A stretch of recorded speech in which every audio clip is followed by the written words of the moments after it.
Règlement de compte à Nîmes, la lente dégradation du quartier Pissevin. Vanté pour sa qualité de vie dans les années 1960, le quartier n'est plus que l'ombre de lui-même. Désillusionnés, ses habitants et ses associatifs réclament des solutions.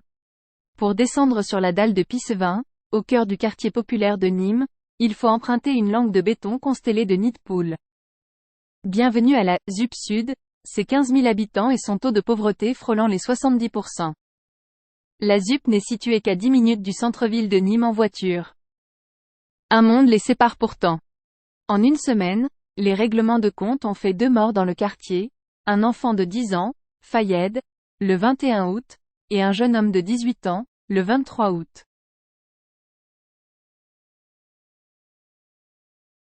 Dans les années 1960, la ZUP de Pissevin était pourtant promise à un avenir radieux.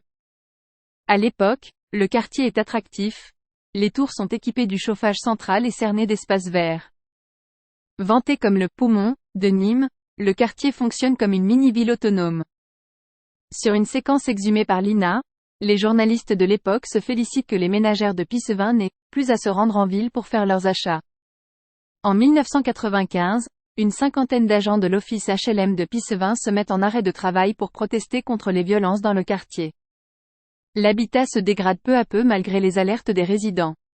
La destruction de la plus haute tour de Pissevin, en 2004, ne parviendra pas à donner un second souffle au secteur. Son déclassement est désormais saisissant. Les enseignes ont, une à une, baissé leurs rideaux en raison de l'insécurité.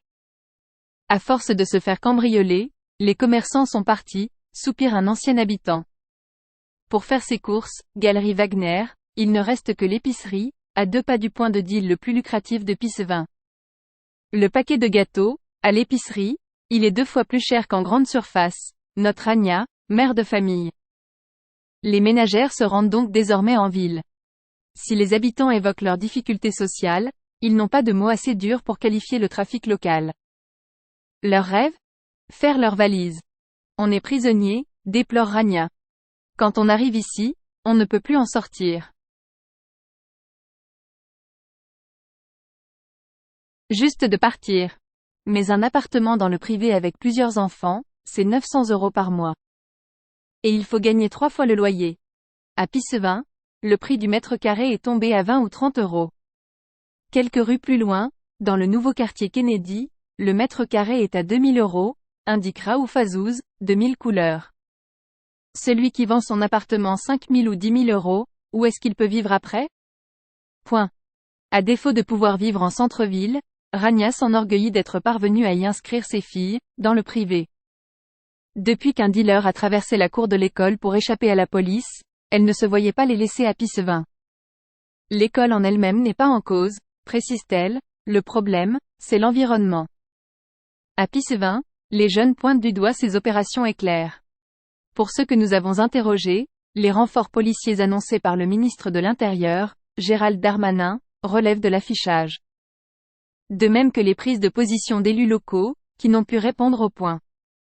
Darmanin est arrivé et ils sont tous sortis de leur grotte, se moque un jeune influent du quartier sur les réseaux sociaux.